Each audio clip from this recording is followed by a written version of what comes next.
जय हिंद फ्रेंड्स, मैं साजन कुमार स्वागत करता हूं आपका बीएसएससी वाले भैया यूट्यूब चैनल पे। आज हम लोग शुरू कर रहे हैं करंट अफेयर्स। एसपीडी का वार्षिकांक है 2025 का और इसको बीएसएससी के वनडे एग्जामिनेशंस के लिए किया जा रहा है।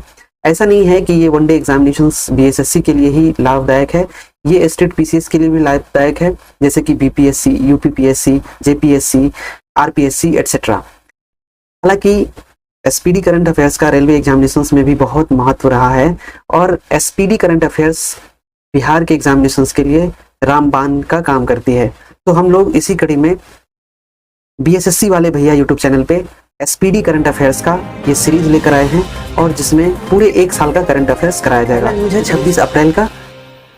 विश्व बौद्धिक संपदा दिवस प्रतिवर्ष 26 अप्रैल को मनाया जाता है।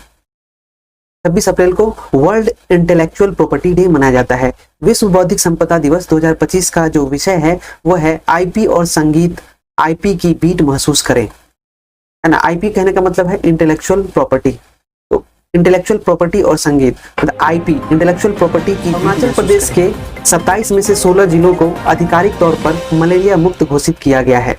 16 districts of Arunachal Pradesh declared malaria free. 16 out of 27 districts of Arunachal Pradesh have been officially declared malaria free. India sent $2 million in medical aid to Nepal under its neighborhood first policy. Bharat ने अपनी पड़ोसी प्रथम नीति के तहत नेपाल को $2 मिलियन की चिकित्सा सहायता भेजी है और ये नेपाल को मिला है सहायता चिकित्सा का। UNESCO added 16 new sites to its global geoparks network. UNESCO में जुड़े 16 नए ग्लोबल भू पार्क। यूनेस्को ने अपने ग्लोबल जियो पार्क नेटवर्क में 16 नए स्थल को जोड़े हैं। ये भी न्यूज है। Anant Ambani appointed executive director of Reliance industries limited. Anant Ambani Reliance industry limited के कार्यकारी निदेशक नियुक्त किए गए हैं। China successfully test non nuclear hydrogen bomb. चीन ने गैर परमाणु हाइड्रोजन बम का सफलतापूर्वक परीक्षण किया है। फिल्म निर्माता पायल कपाड़िया को फ्रांसीसी सरकार द्वारा प्रतिष्ठित ऑफिसर डॉक्टर लॉर्ड्स देश आर्ट्स एट देश लेटर्स से सम्मानित किया गया है।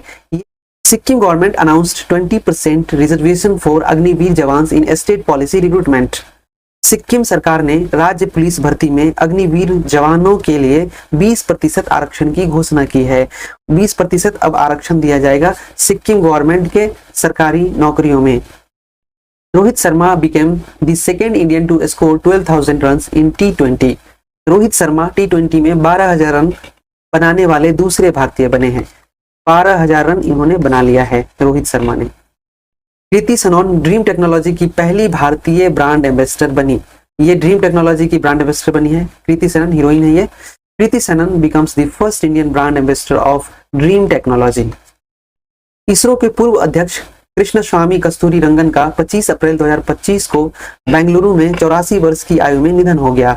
ये है अध्यक्ष कृष्ण स्वामी कस्तूरी रंगन और इन्होंने एनईपी के लिए अभी जो न्यू एजुकेशन पॉलिसी आई थी, नेशनल एजुकेशन पॉलिसी, उनमें अपना योगदान दिया था और साथ ही साथ ये इसरो के पूर्व अध्यक्ष भी रहे थे। Former ISRO chairman Krishnaswamy Kasturirangan passed away on 25 April 2025 in Bengaluru at the age of 84। STC सायर को बोइंग का उपाध्यक्ष और प्रबंध निदेशक नियुक्त किया गया है। ये है एसटीसी सायर। एसटीसी सायर appointed vice president and managing director of Boeing. Boeing का ये एरोप्लेन बनाती है और अभी हाल ही में जो एयर इंडिया एरोप्लेन क्रैश हुआ है उसमें जो मशीन थी बोइंग की ही लगी हुई थी, ये चर्चा में रहा था। एफटीआईआई को मानद विश्वविद्यालय संस्थान घोषित किया गया। FTII declared as deemed university institution. FTII को डीम्ड यूनिवर्सिटी डिक्लेयर कर दिया गया है। सिमलीपाल को आधिकारिक तौर पर राष्ट्रीय उद्यान का दर्जा दिया गया। सिमलीपाल भारत का 107वां राष्ट्रीय उद्यान बना। Similipal was officially given the status of a national park. Similipal became the 107th national park of India. Manipur celebrated Kongjom Day to pay tribute to the warriors of the Anglo-Manipuri War of 1891. Manipur ने 1891 के Anglo Manipuri युद्ध के योद्धाओं को श्रद्धांजलि देने के लिए खोंगजोम दिवस मनाया है। खोंगजोम दिवस मणिपुर में मनाया जाता है, ये फैक्ट है। विश्व मलेरिया दिवस हर साल 25 अप्रैल को मनाया जाता है। वर्ल्ड मलेरिया डे अप्रैल 25 डे, याद रखना है 25 अप्रैल को विश्व मलेरिया डे मनाया जाता है। विश्व मलेरिया दिवस 2025 का विषय मलेरिया हमारे साथ समाप्त होता है, पुनर्निवेश, पुनर्कल्पना, पुनर्जीवन है। ये थीम याद रखना है। क्या है विश्व मलेरिया दिवस 2025 का थीम? मलेरिया हमारे साथ समाप्त होता है, पुनर्निवेश, पुनर्कल्पना, पुनर्जीवन। World malaria day is observed every year on April 25। The theme of world malaria day 2025 is Malaria ends with us, reinvent, reimagine, resuscitate. India finished third at the ISSF World Cup held in Lima, Peru with a total of 7 medals, 2 gold, 4 silver and 1 bronze. Peru के Lima में आयोजित ISSF विश्व cup में भारत ने कुल 7 पदकों, जिनमें 2 स्वर्ण, 4 रजत और 1 कांस्य के साथ तीसरा स्थान हासिल किया है। थर्ड प्लेस पे इंडिया आया है ISSF वर्ल्ड कप में। ये कहाँ आयोजित किया गया था? लीमा में, जो पेरू में है। पिंक ई रिक्शा पहल। The Maharashtra government has launch the pink e rickshaw initiative with an aim to empower women economically and socially as well as promote eco-friendly transportation. Maharashtra सरकार ने महिलाओं को आर्थिक और सामाजिक रूप से सशक्त बनाने के साथ साथ पर्यावरण के अनुकूल परिवहन को बढ़ावा देने के उद्देश्य से पिंक ई रिक्शा पहल की शुरुआत की है। पिंक ई रिक्शा पहल की शुरुआत महाराष्ट्र गवर्नमेंट ने की है। Indian Institute of Science IISc Bengaluru Times Higher Education Asia ranking 2025 जारी की गई है। ये है IISc और इस रैंक में इनको 38वां रैंक मिला है। Indian Institute of Science IISc Bengaluru Times Higher Education Asia ranking 2025 में शीर्ष रैंक प्राप्त किया है, जिससे एशिया में कुल मिलाकर 38वां स्थान मिला है और भारत में इनका स्थान पहला है। भारतीय वायुसेना की सूर्य किरण एरोबैटिक टीम ने पटना के ऊपर प्रदर्शन किया। यह 1857 के विद्रोह के नायक बाबू कुंवर सिंह को श्रद्धांजलि थी। दी Surya Kiran aerobatic team of the Indian Air Force performed over Patna. It was a tribute to Babu Kunwar Singh, the hero of the 1857 revolt. 1857 के हीरो बाबू वीर कुंवर सिंह को भारतीय वायुसेना के द्वारा सूर्य किरण एरोबैटिक टीम ने पटना के ऊपर प्रदर्शन करके श्रद्धांजलि दिया है। राष्ट्रीय पंचायती राज दिवस प्रत्येक वर्ष 24 अप्रैल को मनाया जाता है। राष्ट्रीय पंचायती राज दिवस की घोषणा पहली बार 2010 में की गई थी। National panchayat Raj day on 24 अप्रैल। 24 अप्रैल को मनाते हैं नेशनल पंचायत राज डे। अभी 25 अप्रैल के बारे में हम लोगों ने पढ़ा है। ये किस दिन को मनाया जाता है? 25 अप्रैल को क्या मनाया जाता है? कमेंट बॉक्स में बताइए।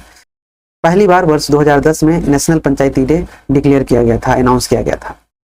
प्रतिष्ठित गुरुदेव कालीचरण ब्रह्मा पुरस्कार 2025। कालीचरण ब्रह्मा पुरस्कार 2025 के बारे में यहाँ पे चर्चा किया गया है।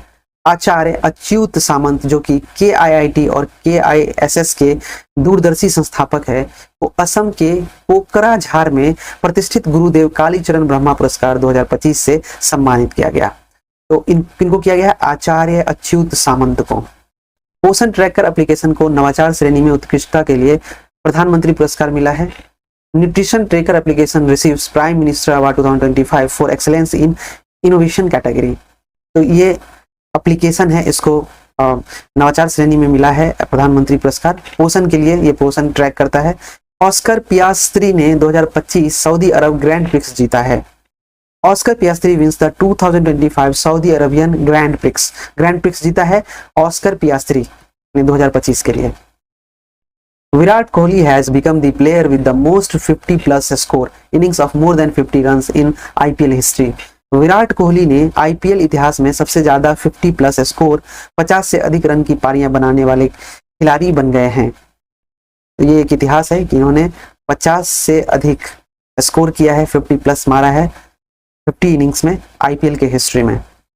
22 अप्रैल को पृथ्वी दिवस मनाया जाता है। 22 मार्च को क्या मनाया जाता है? 22 मार्च को ये मनाया जाता है बिहार दिवस, और इसी दिन मनाया जाता है जल दिवस, और 22 अप्रैल को मनाया जाता है पृथ्वी दिवस। इस बार की थीम है our power our planet. Earth Day was celebrated on 22 April theme of Earth Day 2025 is our power our planet. World Earth Day 2025 our power our planet theme है। महाराष्ट्र में कक्षा 1 से 5 तक हिंदी अब तीसरी भाषा के रूप में अनिवार्य कर दिया गया है और एनईपी में प्रावधान है कि स्टेट तीसरी भाषा के रूप में अपने लोकल लैंग्वेज को शामिल कर सकता है। Hindi is now compulsory as third language from class 1 to 5 in Maharashtra. Mangi Lal Jat को भारतीय कृषि अनुसंधान परिषद ICAR का महानिदेशक नियुक्त किया गया है। Mangi Lal Jat has been appointed as the director general of Indian council of agriculture research. ICAR के ये महानिदेशक बने हैं। इनका नाम है मांगी लाल जाट। ब्यूनस आयर्स में 10 मीटर एयर राइफल मिश्रित टीम स्पर्धा में रजत पदक जीता है किसने? भारतीय निशानेबाज रुद्राक्ष पाटिल और आर्य बोरसे ने अर्जेंटीना के ब्यूनस आयर्स में 10 मीटर एयर राइफल मिश्रित टीम स्पर्धा में रजत पदक जीता है। ये रजत पदक जीता है किसने? रुद्राक्ष पाटिल ने और आर्य बोरसे ने। ये कहाँ हुआ था? अर्जेंटीना के ब्यूनस आयर्स में। और किस स्पर्धा में जीता है इन्होंने? 10 मीटर के एयर राइफल मिश्रित टीम में। युगल टीम है। भारत और उज्बेकिस्तान के बीच में जो सैन्य अभ्यास होता है उसका नाम है डस्टलिक और ये 6ठा संस्करण है। पुणे में हुआ है, पुणे के औंध में।